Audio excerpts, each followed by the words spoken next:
Saludos amigos, bienvenidos a Conexión Ciudadana. Soy Ricardo Yen. Agradecemos al Señor, el Todopoderoso, que nos permite una entrega más de este espacio. Esta transmisión se está realizando desde la cuenta de YouTube de Conexión Ciudadana. Te animo a que vayas a YouTube, escribas Conexión Ciudadana, te suscribas, le des like. Además de eso, puedes emitir tus opiniones, tus juicios, tus criterios durante esta transmisión.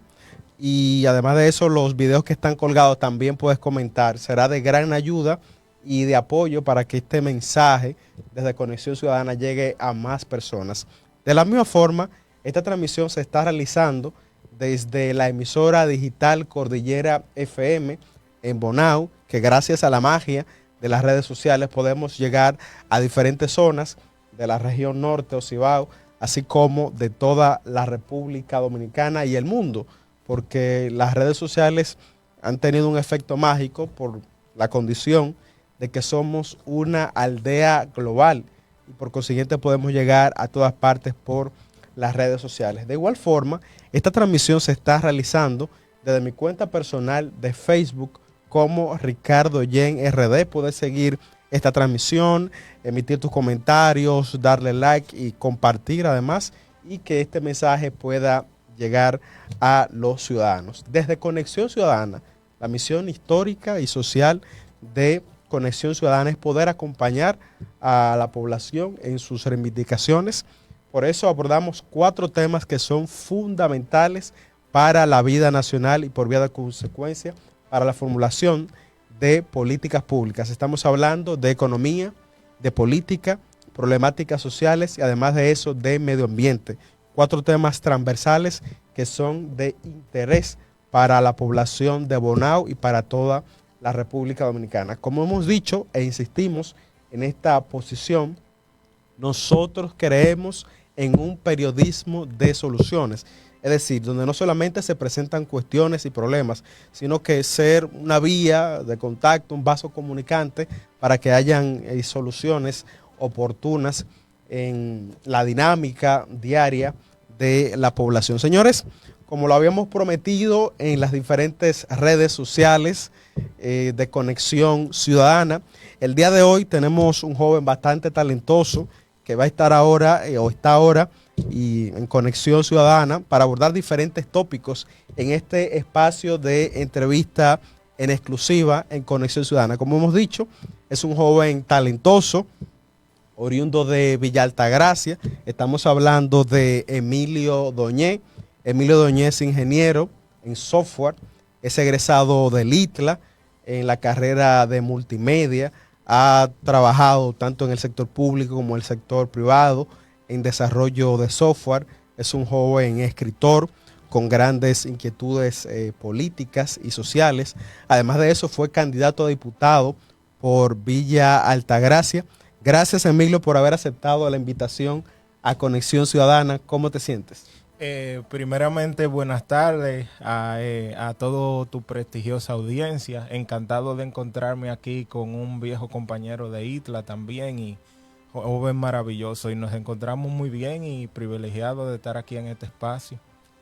Gracias, Emilio. Emilio, tú eres una promesa en Villa Altagracia. Te has forjado desde la formación técnica hasta el área de ingeniería. Te has desarrollado como escritor y debutaste como candidato político en el año 2024. De entrada, nos gustaría preguntarle a Emilio Doñé cómo fue ese proceso de articulación de una campaña política para el año 2024. Sí, yo sé que a ti igual que a mí nos gusta todo lo que tiene que ver con los temas sociales y políticos. Fue bien interesante, en verdad, porque nos propusimos tener una candidatura como candidato a diputado independiente. ¿Independiente? Hecho, exactamente, sí. De hecho, yo sé que fue una sorpresa para muchos y fue una experiencia bien interesante, en verdad, porque logramos revolucionar lo que fue el espectro político, como tú dices, de nuestra circunscripción, 2 en San Cristóbal, en la que sobresale Villa Altagracia y otros municipios que van desde Los Cacao, Cambita, Palenque, Yaguate Y fue una experiencia muy maravillosa y bonita a pesar de los baches que hubo en el camino. Claro, ¿cómo tú diste el salto de activista social, de una persona que escribía, a ya participar de manera partidaria, sí, a un cargo de elección popular? Sí, como tú bien sabes, nosotros que venimos del ITLA, siempre hemos tenido como esa vena, digamos que social. Yo venía desde cuando estaba en el Politécnico participando en Visión Mundial, que es una fundación que trabaja con muchas problemáticas sociales. Había un movimiento infanto protagonista que aunque no era parte 100%, sí me involucraban con muchos jóvenes de temas en Villa Altagracia. También tengo la bendición de que vengo de la zona rural y también me eduqué y gran parte de mi familia vive en la zona urbana y conozco ambas realidades. Entonces ya con ese amor por lo social, lo tecnológico, entonces una vez estamos ahí en el ITLA, siguen explorando esas inquietudes sociales. Tú y yo que estuvimos en el ITLA cuando José Armando era el rector, sí, sabemos que se desarrollaba mucho tema de contacto social y de ahí nos fuimos integrando a diferentes grupos como eran Neotrinitaria, Juventud Azul. Y el momento de más realce, aparte de que éramos estudiantes destacados a nivel académico, es que también nos involucrábamos con temas sociales, ya sea de capacitaciones. Y el principal momento fue cuando quitaron las becas, el Fondo a la Excelencia. Entonces, eso era Indotel que lo tenía, ¿verdad? Exactamente, porque en el gobierno de Danilo Medina hubo un cambio del director de Indotel. Entonces pasó a ser otra persona y entonces ese director de Indotel, que pasó a ser otra persona, decidió eliminar el Fondo de Excelencia a las becas.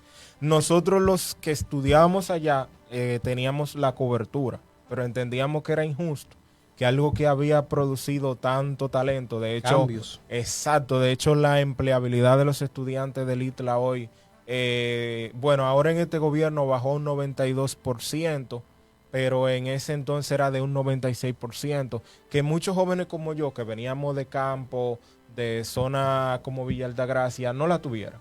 Y decidimos iniciar una lucha en ese momento junto a otro grupo de jóvenes valiosos. Asumieron una causa. Exactamente, tú lo has dicho mejor, siempre tan brillante. Y recaudamos casi 100,000 firmas. Entonces con esas 100,000 firmas se escuchó la voz en el Palacio Presidencial, valga la redundancia, y entonces mantuvieron lo que fue el programa de becas. O sea, que hay que movilizarse, doñé. Claro que sí, y gracias a esa lucha que nosotros hicimos, hoy en el ITLA se mantiene el programa de becas, aunque sea con ciertas limitaciones, no igual con la apertura de antes, y entonces como que eso nos catapultó social, y todo el mundo me decía, oye, tú tienes un perfil político de proyección, incluso recuerda que ayer el apodo de cariño que me tenían todo era Obama. Ya la gente ni siquiera es como Emilio, sino adiós Obama, por mi forma de saludar así a la gente. Y entonces como que todo el mundo me señalaba, tú vas a ser político, vas a terminar en esto. El mismo rector del ITLA y otras personalidades. Y mira las coincidencias de la vida. Hacíamos activismo de manera tímida. Eso se reflejó en el Joven Popular del año de Villa Altagracia 2023, que fue una grata sorpresa para mí. Y entonces decidimos cómo involucrarnos después de hacer todo ese activismo y ver que tanto la circunscripción de San Cristóbal como la provincia, en especial de Villa Altagracia, no la respetan a nivel de liderazgo, incursionar, buscando hacer una acción diferente. Claro, haciendo un paréntesis sobre esas experiencias en el ITLA, yo solamente hice en el ITLA 2 cuatrimestres. Yo ingresé en redes, tecnología de la información y comunicación, y recuerdo que previo a entrar y cuando entré había un mural, y también en las mismas redes sociales, de ITLA, de los egresados destacados, y tú figurabas como uno de los egresados destacados junto a Joel, que me parece que también estudió. Sí, es de aquí, de Monseñor Noel. Sí, entonces estudió multimedia, y como que a partir de ese momento empecé a darte seguimiento por las redes sociales, porque era bastante inspirador como has mencionado, de Villa Altagracia, cómo te fuiste perfilando con excelencia académica, buenas notas, y aparte de estudiar el tema de tecnología, con el paso del tiempo fuiste consolidando una conciencia social. Porque a veces nosotros estudiamos una carrera técnica, por ejemplo, pero a veces podemos ser como hasta robot. Sí, Como es que cierto. estamos fuera de la atmósfera social del país, entonces como que eso es un plus y por eso, insisto, desde esa época te hemos dado seguimiento, como dice, te hemos estado acechando en la plataforma, entonces ha sido y es un honor que estés en Conexión Ciudadana. En ese Gracias. sentido, Emilio, tú has planteado que fuiste como candidato independiente. Al final de la jornada no tuviste que irte aliado a algún partido político tradicional. ¿Cómo fue esa parte? Oriéntanos. Sí, hay una ambigüedad en ese sentido, porque aunque se dice independiente, la ley electoral permite que si tú vas como independiente, tengas obligatoriamente que registrarte en una organización de las ya 34 reconocidas. Ahora con la nueva sentencia del Tribunal Constitucional, eso cambió. Entonces, dada esa situación, encontramos cabida, gracias al Señor, en el Partido Solidario Cristiano. Y entonces ahí pudimos desarrollar lo que fue nuestra candidatura. Fue también un tema de una experiencia, un reto, porque valga la redundancia, en los partidos PLD, Fuerza del Pueblo, hasta el último momento de la inscripción, nos hicieron la oferta de que fuéramos en su boleta. Pero nosotros quisimos vivir esa experiencia de ir como candidato independiente, ofrecer algo diferente a todo. Como tú dices, tuvimos que ir a un partido aliado del sistema. Al final, en la alianza fue por el Partido Solidario Cristiano, Generación de Servidores y el Bloque Institucional Social, el BIS. Entonces, ya ahí, bajo esa estructura, entonces funciona todo. Lo único es que a ti como independiente, que va a ser muy diferente ahora en la nueva legislación, en vez de entregarme todos los delegados a mí, se lo entregan al partido. Y todo lo demás pasa por el filtro del partido, no del candidato. Entonces, entre comillas, no es que existe como esa independencia, porque hay muchas cosas que ellos a la hora final se transan o te limitan, que fue lo que finalmente a mí me pasó. Que, por ejemplo, en el tema de los delegados, luego de yo tener todos los delegados que iban por mesa y sus suplentes, entonces la documentación que le permitía a ellos acceder no me llegó de manera completa, de forma intencional, y entonces ahí lamentablemente yo me quedé sin quien me defienda los votos en la mayoría de las mesas. O sea, te estoy hablando que de 5 municipios y 5 distritos electorales solamente llegó en 2. O sea que prácticamente teníamos 8 municipios que no tenía quien defendiera nuestro voto, y es como parte de eso que tú dices, de que debe de ir atado a un partido tradicional. En ese sentido, sabemos que la actividad política es bastante clientelar. Los ciudadanos son tratados como clientes y no como ciudadanos. ¿Cómo tú hiciste en ese proceso? Porque hay que dar fundita, hay que dar cositas. ¿Cómo la gente conectó con tu candidatura al margen de la parte clientelar? Sí, mira, hay algo que a Dios sea la gloria procuramos, y el tema de la credibilidad.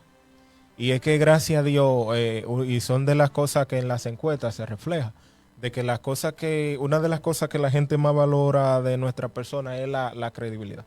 Y entonces siempre tratamos de tener un discurso sincero con la gente, de no venderle una cosa con otra. Tú sabes que ser político es sinónimo de hablar mentiras. Entonces, si tú me vienes con algo a mí, de que tal cosa, y yo sé que no puedo cumplirlo, yo te digo la realidad. O sea, hay gente que te dicen, que cuando usted gane queremos que no haga un puente. Y yo sé que por la cantidad de población que hay ahí no se puede hacer un puente. Yo no puedo irle a hablar mentiras porque cuando gane y no se pueda cumplir, entonces quedo totalmente desacreditado. Entonces es mejor siempre uno ir de frente con la verdad. Y entonces la gente siempre nos ha percibido, gracias a Dios, como alguien diferente políticamente hablando. Y también el tema de las propuestas. Porque hay mucha gente que lo que quiere es ser diputado y ya. Entonces la función de un diputado es legislar, representar y también la parte de fiscalizar. Entonces hicimos propuestas para cada uno de los municipios que queríamos representar, cosas logrables y totalmente diferentes. Y ahí la gente se enganchó Y claro, la parte clientelar, ahí eso va. Tiene mucho peso. Exactamente, porque gracias a Dios siempre he hecho muchas ayudas sociales sin necesidad de hacerle publicidad. Y eso también hace que la gente se sienta de un modo u otro comprometido contigo. Pero no es que utilizamos eso como principal mecanismo para obtener el voto de la gente. Claro, en ese sentido, eh, tú presentaste varios proyectos como candidato. Me gustaría que tú compartas con la audiencia de Conexión Ciudadana. Vimos muchos proyectos de infraestructura, los estudios técnicos de factibilidad que se hicieron para eso. Coméntanos de esas propuestas que se hicieron en el 24 y si eventualmente te presentas en el 28, ¿cómo impactaría la vida de tu zona? Sí, mira, cada municipio de mi circunscripción, que son 5, y 5 distritos municipales, tiene una realidad totalmente diferente. Sí, En el caso, por ejemplo, de Yaguate, toda mi gente de allá, que soy de esa zona, es un lugar que tiene calles asfaltadas y tiene una gran riqueza cultural. Ahí tenemos el Ingenio Caey, Cueva de los Indios todavía, la Cueva de Mana, también tenemos zona de paneles solares. Entonces hicimos una propuesta de hacer un sendero cultural en Yaguate, de modo que pueda atraer lo que, como ahora el turismo está de moda, de modo que pueda atraer más turistas que le interese eso. claro. Y que se haga un sendero como si fuera de ingenios, porque tú sabes que también están lo de Engombe, por ahí por Mano Guayabo, Sí. también quedan lo de Yaguate ahí cerca y todo lo demás. Y entonces eso era una forma de impulsarlo y de obtener más riqueza para la gente de Yaguate. Allá también está la chivería de Yaguate y todo ese tipo de cosas, porque cuando va un turista, que no es como los modelos de Bávaro, Punta Cana, que son Eso muy sería buenos, ecoturismo. exactamente, es un tipo de turismo que va a gastar a la zona. Y entonces ahí buscábamos que Yaguate sea más que calles bonitas y gente alegre. En el caso, por ejemplo, de Cambita, Garavito, que es una zona eminentemente agrícola, al igual que los cacao, más que otra cosa, el tema de creación de incentivos agrícolas para los productores y sobre todo en ciertos rubros. Entonces, como si fuera un ciclo de producción, donde si tú tienes X cantidad de tareas y produce aguacate y reúnen ciertos estándares, como el cacao de buena calidad, aquí el tabaco también, entonces buscar compradores internacionales, etcétera, y como crear un bootcamp tecnológicamente, hablándolo en términos tecnológicos, de modo que la gente pueda crecer económicamente y generar más ingresos para la zona. Y son cosas logrables porque nada más es pasar la ley como tal o la iniciativa, involucrar a instituciones como el Instituto Agrario Dominicano, Banco Agrícola, Ministerio de Agricultura y otras. Por ejemplo, en el caso de Villa Altagracia, que es muy peculiar, Sí. y yo soy de allá, tenemos 2 distritos municipales, que es el de La Cuchilla y Medina, que viven más de 40,000 personas, que desde que orina, por ejemplo, un caballo en la parte urbana de Villa Altagracia, la gente de esa zona se quedan totalmente incomunicados. Wow. Entonces ellos tienen una necesidad del puente Madrigal, que es algo lograble, porque todos los presidentes que han ido lo han prometido, se han hecho muchos estudios, pero no hay quien dé seguimiento al tema. Incluso ahora más en este gobierno que en obra pública tienen solamente una dirección de reparación y construcción de puentes. En el caso de Villa Altagracia, para ir cerrando, creo que era una de las mejores leyes porque era una novedad. Y es que tú sabes, hermano, que zonas como San Pedro, San Cristóbal y muchas otras, que el CEA tuvo gran papel y hubo muchas empresas estatales, tenemos muchos terrenos que están ahí olvidados. Nosotros, por ejemplo, tenemos Indus Papel, en San Cristóbal también está Favidrio, muchos otros tipos de que no se está usando. ¿Tú crees en un estado empresario para impulsar esas actividades productivas en esa zona?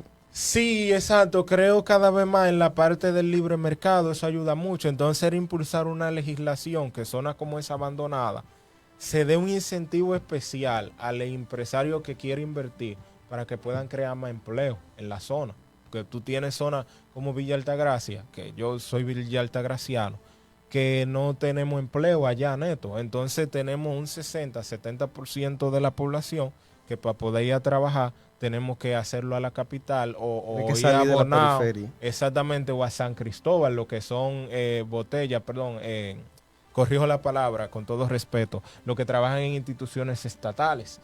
Entonces, ¿qué pasa?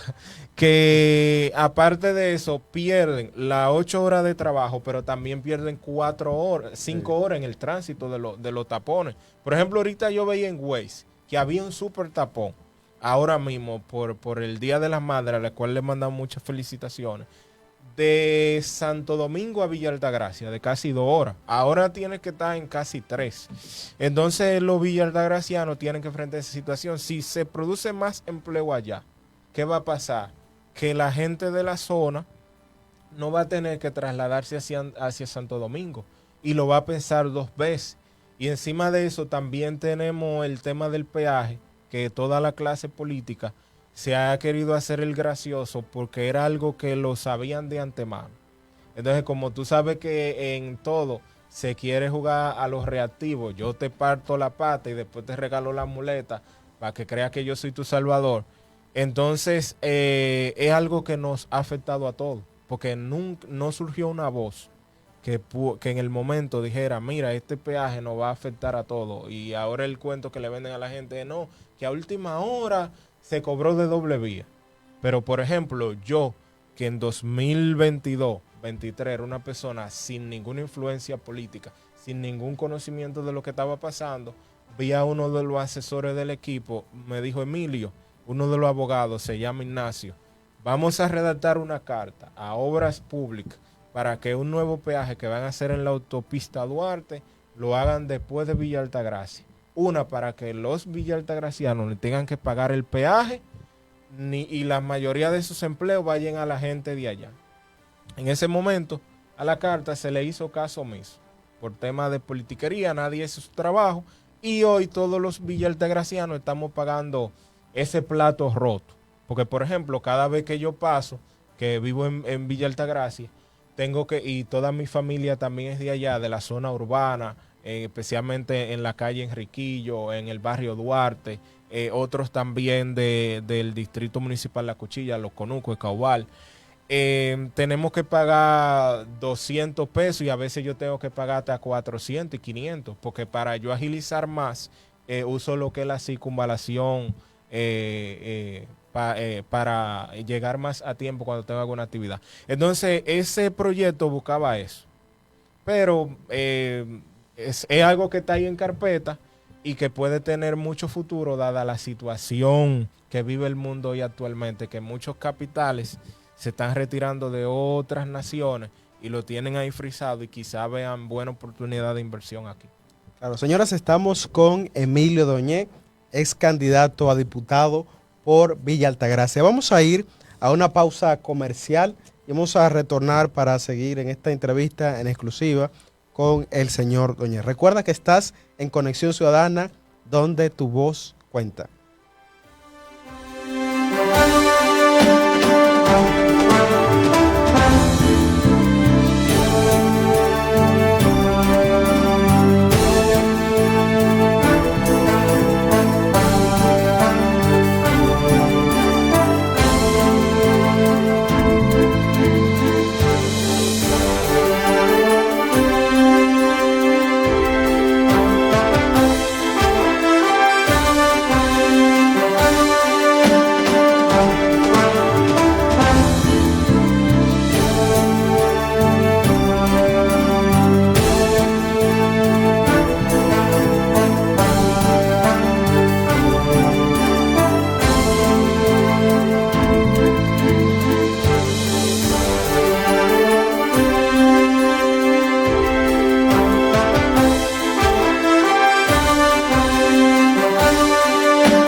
Estás de regreso en Conexión Ciudadana, donde tu voz cuenta. En una entrevista en exclusiva con Emilio Doñé, ex candidato a diputado por Villa Altagracia. Hemos estado conversando con Doñé en estos minutos sobre su trayectoria y experiencia en la campaña electoral del año 2024, los proyectos que presentó ante esa candidatura por esa demarcación de la provincia de San Cristóbal, su experiencia, además de eso, sus principales inquietudes sociales que le motivan a estar en la actividad política en Villa Altagracia y en la República Dominicana. Doñé, a propósito de política, ¿cuál es, en un contexto donde hay una crisis de ideología, es decir, desde que cayó el muro de Berlín,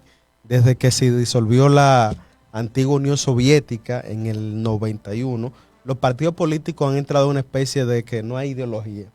Y no solamente en República Dominicana, sino en el mundo. Tú no diferencias, por ejemplo, digamos, tú no ves diferencias sustantivas sobre cómo debe enrolarse la sociedad. ¿Cuál es tu postura ideológica? ¿Cuál es tu ideología política y por qué entiendes que debe ser fundamental la política? Sí, mira, es como tú dices, lamentablemente hoy y hasta se ven las personas como que cada quien carece de identidad. Y lamentablemente el tema de las ideologías se ha perdido. Yo en cierto modo me considero de una ideología, digamos, lo voy a aplicar en el término técnico y después llano. Yo soy de la línea anarcocapitalista, que son de la línea ultraliberal en todo lo que tiene que ver con los temas económicos. Entonces, lo que somos anarcocapitalistas creemos en que el Estado debe tener la menor incidencia en la mayoría de los temas de la sociedad y que la mayoría de las cosas se puedan regir por lo que es el libre mercado. Entonces, eso también incluye una defensa acérrima a lo que son las libertades de la persona. Entonces, en términos económicos, yo me englobo como una persona, digamos de derecha, en el área de capitalista, porque creo en todo eso, y que todo se pueda regir de manera adecuada. O sea, que si tú eres empresario como tal, no necesitan limitaciones para que tú puedas invertir en un área que desees.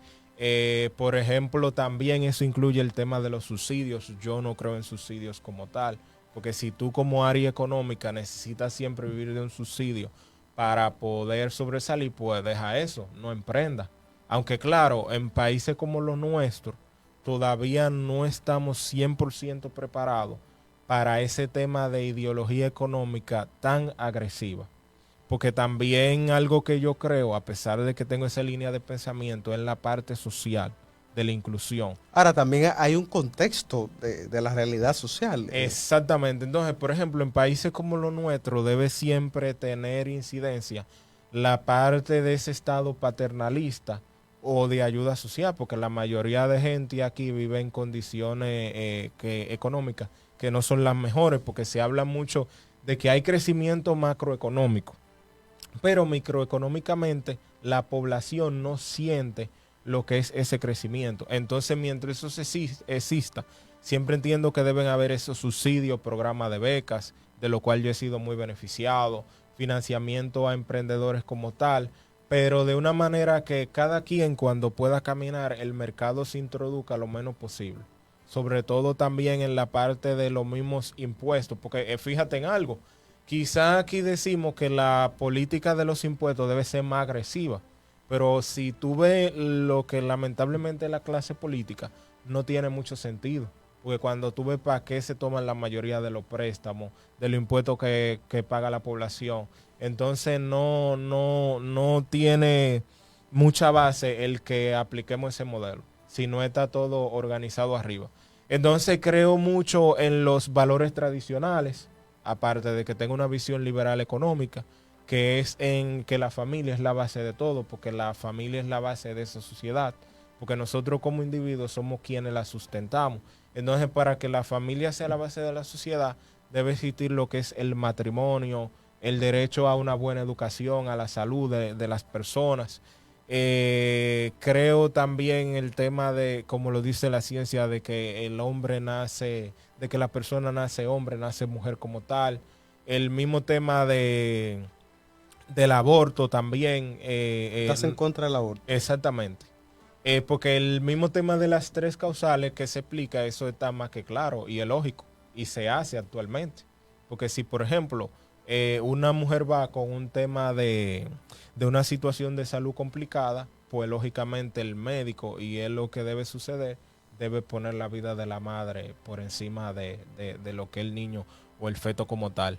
Y lo mismo también el tema como te decía, de la familia, de que yo tengo muchos amigos que, por ejemplo, tienen sus preferencias sexuales, se les respeta y todo lo demás, pero el hecho de que la familia o matrimonio sea para hombre y mujer, por el tema de ese tratado social y económico de que sobre la familia tradicional es que se fundamenta el desarrollo. Claro, claro, a propósito de eso, el pastor Miguel Núñez, junto a su esposa, escribió un libro, Una revolución sin base científica ni biológica, refiriéndose al matrimonio igualitario de personas del mismo sexo, y además esa tendencia abortista en las sociedades de que hay que imponer el aborto a la mala. O sea que esa visión de la familia tiene una base no solamente cristiana, sino también hasta científica, biológica y hasta cultural. Claro, En porque ese sentido, Emilio, tú entonces comulgas con Milei, con Trump, con ese espectro ideológico en las Américas. en algunos aspectos sí, hay en otros que no. Por ejemplo, el mismo tema del libre mercado, y es lo que tú decías ahorita, que son contextos. Cada país tiene contextos diferentes. Entonces, por ejemplo, la sociedad como la vivimos hoy, donde lamentablemente la izquierda no funcionó en lo económico, pero sí ganó la batalla cultural. Pero entonces el ganar esa batalla cultural nos ha conducido al mundo occidental hacia un precipicio cuando lo comparamos con las otras culturas. Entonces yo en cierto modo apoyo lo que son esas posiciones ideológicas, porque por ejemplo vivíamos en una sociedad donde era una locura lo que estábamos viviendo con el tema de sexualizar los niños, el tema de, aparte de sexualizar los niños, del aborto hasta de un bebé de 9 semanas, el tema de los matrimonios, de que si tú te considerabas, por ejemplo, caballo, eso tú estás en tu derecho, pero querer imponérselo a los demás. Exactamente, entonces toda esa lucha cultural, yo estoy de acuerdo con eso, porque todas esas tradiciones han sido la base del éxito de Occidente. Entonces, ¿qué pasa? Tenemos culturas milenarias como la china, la turca, la misma, bueno, en Turquía se practica el Islam, pero por ejemplo en las naciones de Medio Oriente que vienen creciendo con fuerza, la India, que ellos han abrazado lo que son sus tradiciones. Y hoy por hoy nos están pasando, como se dice, el rolo en muchos aspectos. Entonces ahí yo entiendo que eso es muy importante. Esa lucha que han hecho personas como Milei, Trump, el mismo Bukele, en términos ideológicos, porque Autilaje. Agustín Laje, exacto, porque el nosotros reencauzarnos hacia lo que nos hizo grande en el pasado nos va a permitir avanzar. Fíjate que, por ejemplo, China hoy, ¿cuántas patentes produce por año? 600,000. ¿Cuántas produce Estados Unidos? 300,000. Entonces, ¿qué pasa? Que la mayoría de los jóvenes de Estados Unidos, y nosotros lo vemos a diario, si tú le preguntas a un niño qué es lo que piensa hacer, ser influencer, youtuber, pero si tú lo comparas con lo de allá, ser matemático, científico, etcétera, son mentalidades diferentes. Y en ese tema las tradiciones han jugado un papel muy importante. Y todo eso es lo que está haciendo el mismo Donald Trump. Por eso tuve muchas cosas como lo de Harvard, que es un poco extremo, pero es que Estados Unidos estaba llegando a un punto que muchos de sus buenos profesores se estaban yendo a países como China y otros, donde se les respetara su forma ideológica de pensar. Porque se estaban topando en muchas universidades. Imagínate tú, que manda un hijo a estudiar a Harvard, 5 millones de pesos, y dije que allá lo que te le estén enseñando es tema de la igualdad de género, y otra cosa, cuando tú lo que quieres es que el tipo sea un cerebro Claro, en claro. muchos aspectos. Y el tema económico también de ellos, aunque nos afecta mucho, muchas de las medidas que toma Estados Unidos, igual debemos verlo en aspecto positivo porque lo están haciendo para recuperar lo que es la economía de ellos. Lástima que aquí, en la mayoría de los casos, no hemos tenido una clase política visionaria que no se preparó para muchos de estos cambios. A propósito de eso, aquí escribe Berenice, vamos a seguir conversando sobre esos tópicos, Ujú. la tendencia económica. Escribe Berenice Serí, quiero expresar mis más sinceras felicitaciones a Emilio Doñé por representar una propuesta fresca, con valores sólidos y una visión comprometida con el desarrollo y el progreso de su provincia. Es verdaderamente alentador eh, ver a jóvenes como él asumir con responsabilidad y entrega el desafío de participar en la vida pública, demostrando que el liderazgo ético y la renovación generacional son posibles. Su ejemplo inspira a muchos y refuerza la esperanza de un futuro justo y prometedor para el país.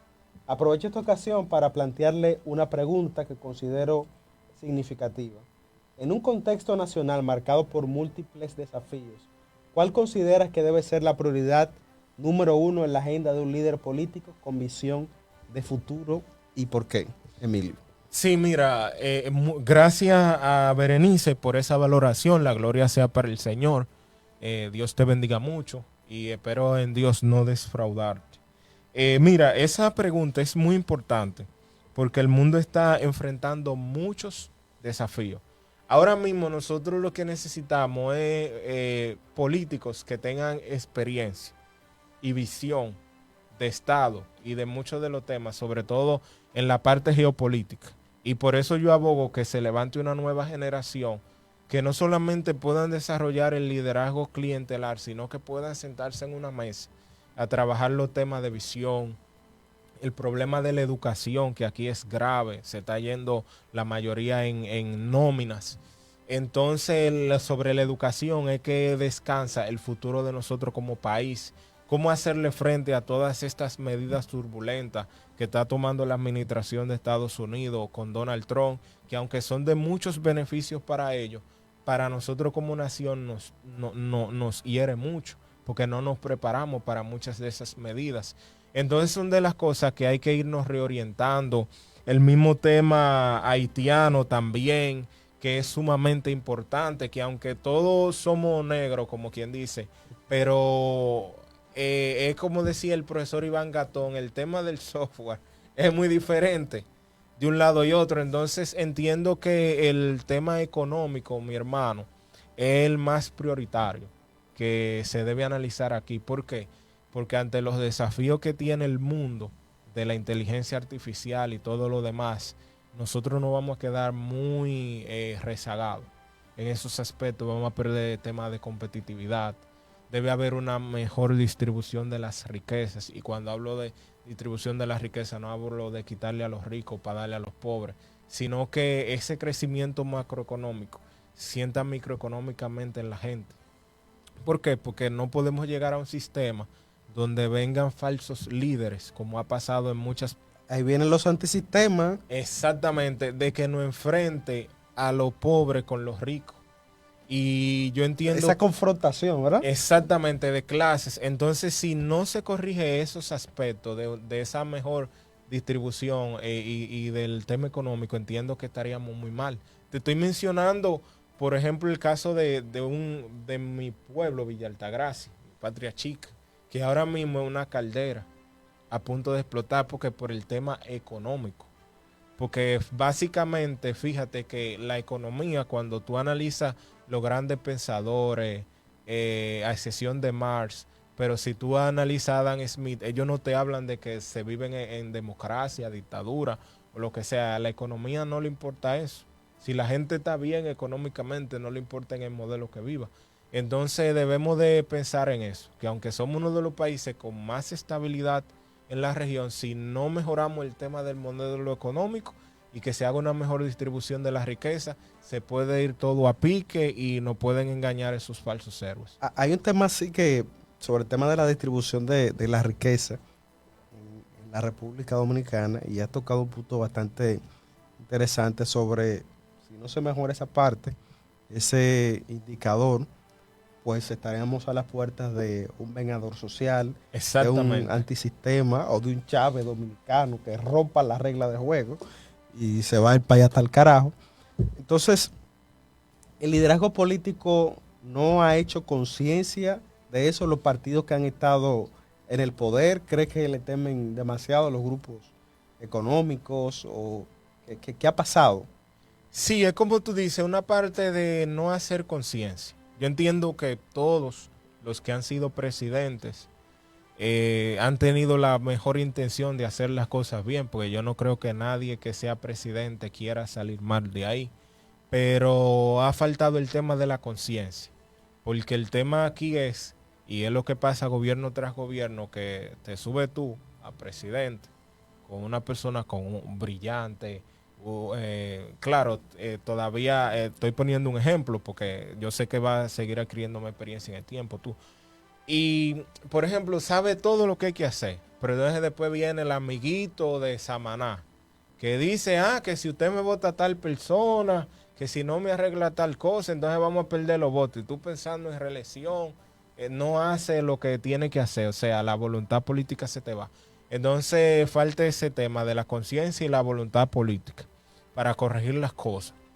Y el tema de sentarse con esa clase empresarial que ama su país para que ellos vean la curva, porque si entramos en un callejón sin salida, donde nos afecte a todos, pues ellos también se van a ver afectados. Eso puede ser lo más afectado, porque tienen grandes capitales. Exactamente, entonces debe ser un tema de ambas partes. Y yo apuesto y confío en esa clase empresarial de que en un futuro los donativos que hagan y las cosas que pidan sean pidiendo una mejor conciencia. Ejemplo, mira, los ministros de educación que estén menos politizados. Vamos a mejorar el tema de la seguridad social.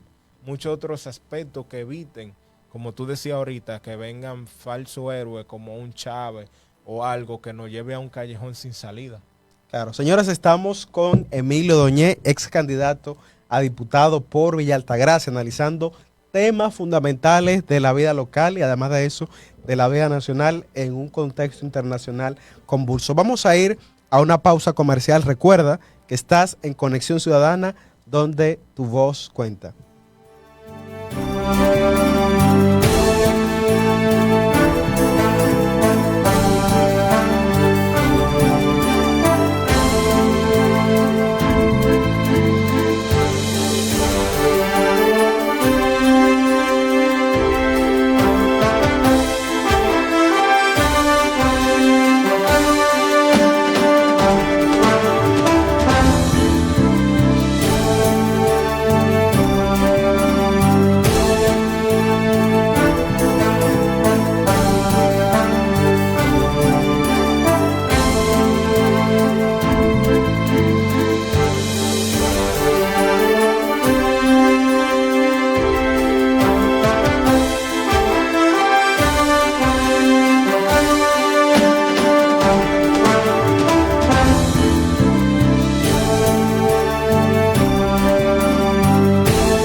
Amigos, estás de regreso en Conexión Ciudadana, donde tu voz cuenta. En una entrevista en exclusiva con Emilio Doñé, ex candidato a diputado por Villa Altagracia. Estamos abordando diferentes tópicos locales, nacionales, en un contexto internacional convulso. A propósito de temas de política, Doñé, en el caso de la República Dominicana, actualmente vemos que los partidos políticos tradicionales siguen siendo dominantes. A veces uno se va, por ejemplo, a Sudamérica y uno ve que los cambios sean de izquierda o derecha, es como fácil cambiar un poco las reglas de juego, pero a veces la gente se queja mucho de los partidos, pero vota por ellos, aunque en menor proporción por el tema de la abstención.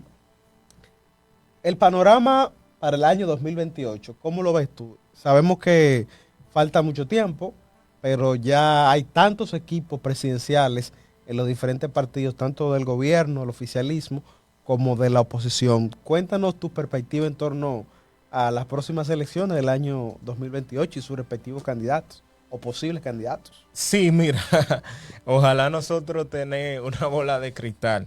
Mira, yo veo realmente una situación un poquito compleja. Vamos a empezar con el oficialismo, vamos a ver. Exacto. En el tema del oficialismo, tú sabes que, o nosotros sabemos que hay lo que son muchos candidatos. Ahora incluso se ha usado lo que es el tema de encuestas de posicionamiento. Entonces tenemos una gran cantidad de candidatos. Por ejemplo, en el caso de David Collado, todo indica que ese va a ser el candidato oficial, porque le lleva una ventaja demasiado abismal. A Carolina. Ajá, todos los candidatos. Creo que la ventaja mínima que le lleva son de 30 puntos. Y entonces también... ¿Tanto así? Sí, entonces para tú aquí aspirar a una candidatura, aparte del carisma, tienes que tener lo que se llama la colindancia, dinero y aposento. Exacto. Explícanos eso. Exacto. Entonces, por ejemplo, en el caso de David, él tiene el mismo tema del financiamiento económico. Pues tiene uno de los grupos económicos. ¿Por cuánto no te ha quedado? Exactamente, porque él en el programa que tenía de emprendedores, nosotros estábamos pequeñitos cuando eso, pero él lo usó mucho para posicionarse. Y siempre uno de sus invitados era Juan Vicini. Y entonces ahí desarrolló una gran amistad y supo enamorarlo políticamente a Juan Vicini al punto que creyera en su proyecto. Y si tú te fijas, los Vicini siempre han sido de las familias que políticamente han movido muchos de los hilos detrás del trono. Y en el caso de Juan Vicini, es el que más le ha gustado, tiene un perfil político. Quizá ahora lo ha disminuido porque tú sabes que en esa familia el tema económico está por encima de lo político, más en países como lo nuestro. También está el caso de Carolina, pero una estructura que descansa más en su padre, Hipólito Mejía. Entonces como que no hay, existe un proyecto con esa dependencia política. Okay. Y eso es complicado. Entonces ya hay otros candidatos, por ejemplo, el mismo caso de Sanz Lobatón, que viene creciendo mucho, que creo que él, lo que le llaman en el mundo de las apuestas, yo no apuesto, pero conozco, los caballos negros, que son como el que da la sorpresa. Y entiendo que va a ser una de las candidaturas que va a tener un puntaje y en su momento se va a definir con las que están arriba. Por ejemplo, ahora tú has visto que está saliendo este señor que era síndico de Villa González, que está en la Liga Municipal, perdón, se me fue su nombre, y otros más, pero son candidaturas para ir ablandando el terreno. Víctor de Asa, ¿verdad? Ah, exacto, gracias por el nombre. Para después ellos decir que se van a aliar a otro, para ir dando como, porque son de las estrategias que se van utilizando en campaña. Yo te digo, Ricardo, mira, lánzate. Pero después que tú coges un poco de fuerza, tú en el camino dices que tú entiendes que yo soy el proyecto más viable y yo hasta te doy dinero para que tú hagas actividad y demuestres que tienes gente. Entonces ahí se ve que todo está definido a favor de David Collado. La vicepresidenta también una buena candidata que le puede garantizar mucho sus intereses a Abinader, pero en las condiciones que está el PRM, entiendo que si no eligen a David Collado, puede dividirse, porque él puede irse hacia otro partido. Es muy seguro que sea el mismo PLD y sobre todo el Partido Revolucionario Dominicano, que tiene una mucha incidencia en la psiquis dominicana. Esas siglas del PRD tienen un peso. Exacto, pero no creo que el PRM se arriesgue a lo que es crear una división y no dejando que David sea candidato. Hay otros como Wellington Arnaud que tienen importantes estructuras, pero a la hora de la hora eso no va a definir mucho. Porque, por ejemplo, si tú te fijas, Wellington Arnaud, la gestión tiene 5 años haciendo un acueducto en Villa Altagracia. Y han puesto los tubos al revés como 2 veces, varios presupuestos, han anunciado inauguraciones como 8 veces. Entonces, estoy mencionando un municipio de las percepciones que ha creado. Tal vez no sea culpa de su gestión, pero las personas que él tiene ejecutando ahí han quedado más. Si tú te vas a Jaina, él inauguró un acueducto y no está dando agua. ¿Me entiendes? Entonces esas son cosas que hacen mucho daño a los candidatos, muy contrario a David Collado, que de manera mensual los números es uno de los mejores ministerios que ahí se da. Y te digo cada cosa sin el más mínimo apasionamiento. Pero también hay 2 cartas que yo entiendo que el PRM va a jugar. Hay un recurso que sometían al Tribunal Constitucional que lo tienen ahí callado, que es la habilitación de Luis Abinader y la de Danilo Medina, que el Tribunal Constitucional se reservó el fallo para en cualquier momento que yo entienda de aquí a 2028 anunciar lo que han decidido. Tú sabes que es un Tribunal Constitucional que es muy atípico. Entonces, Luis Abinader puede ser una carta sorpresiva si, por ejemplo... No hay una definición. Exactamente. También puede ser Hipólito, que aunque suena descabellado, si se arma un tranque, él también puede ser una ficha. Y tú sabes que cuando hay un partido de gobierno en el poder, valga la redundancia, no importa quién sea el candidato, te lo llevan a casi un 40%. Pero hay que esperar, porque hay muchas cosas interesantes en el PRM y ellos llevan ese ADN de la división. Y en la mayoría de los pueblos no están haciendo su trabajo, lo cual a nosotros como oposición nos conviene, porque por ejemplo, ahora en San Cristóbal nosotros vamos ahí como los que nadan de espalda, que hasta así nosotros con Dios delante le vamos a despasar. En el caso del PLD, está abocado a elegir su candidato. ¿Quién tiene más posibilidades ahí? De manera adelantada. Mira, yo soy de oposición. Voy a hacer un análisis objetivo porque tampoco quiero dañarme mucha gente que dentro del PLD y de la Fuerza del Pueblo me apoya en lo local y más otras actividades que estamos haciendo en lo nacional. Y hay muchas candidaturas como la de Juan Ariel que tienen mucha posibilidad de futuro pensando en 2032, porque son de lo que pide la ciudadanía, porque la mayoría de la población votante es joven, es más interconectada, conoce las cosas y piden población o líderes que se parezcan más a ellos. Yo te lo digo porque modestia aparte pude motorizar una campaña en 45 días, que era la novedad. También está el caso de Francisco Javier, que a todas luces va a ser el candidato, porque nadie más está haciendo el trabajo. Y cuando hagan la convención, él luce que va a ser y va a tener un buen posicionamiento electoral, porque una persona que tiene esa experiencia, no un super posicionamiento, porque como te digo, la población dominicana está experimentando un cansancio, un agotamiento en lo político, está cansado del tradicionalismo. Y en el caso de la Fuerza del Pueblo... Hay un dilema ahí, padre, hijo, Omar, Leonel. Sí, ¿Cuál es la mejor carta? Lo que pasa es que hay algo en pelota, cuando tú te le vas adelante a la bola, te hacen out. Entonces en la Fuerza del Pueblo, lo mejor ahora mismo es declararse fernandista. Porque aunque a todas luces el candidato va a ser Leonel Fernández, también se está dejando el camino abierto a Omar, que es otro excelente candidato y que es un fenómeno electoral, todavía no político, pero sí electoral en esta.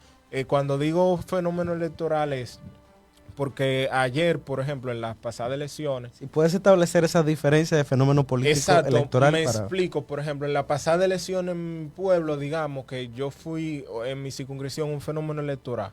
Porque en 45 días irrumpí, por ejemplo, si yo donde quiera que me muevo, la gente le caigo bien, todo el mundo, por ejemplo, quiere reunirse, gracias a Dios, pero no, eso no indica que sea la misma coyuntura que yo tenga en el 2024, porque puede ser muy variativo. Entonces Omar es un fenómeno electoral porque viene de ganarle al gobierno en la plaza senatorial más importante del país y con todo el mundo en contra.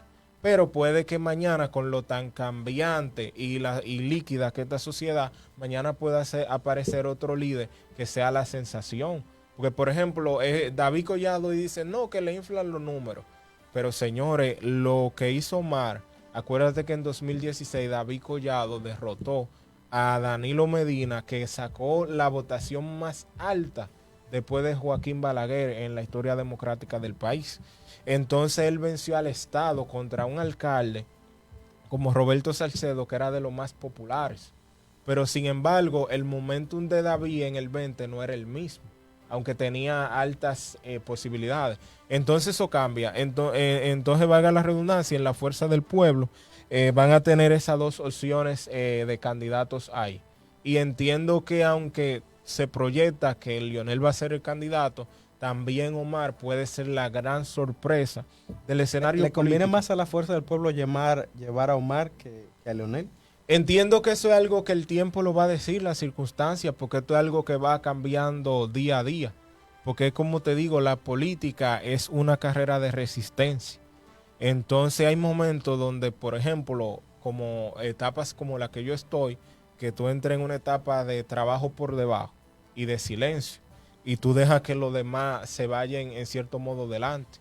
Entonces esto es como del que más aguante. Entonces en el momento las circunstancias dirán si lo más conveniente es Leonel o si va a ser Omar, que es lo que dice la mayoría de la dirigencia. Por ejemplo, ayer había un diputado muy importante del Gran Santo Domingo y con una votación histórica, y él decía, mira, yo soy leonelista, pero en el 2024 nos vamos a ir con el candidato que sea más conveniente para la fuerza del pueblo ganar. Y 2028. Exacto, en el 2028, perdón.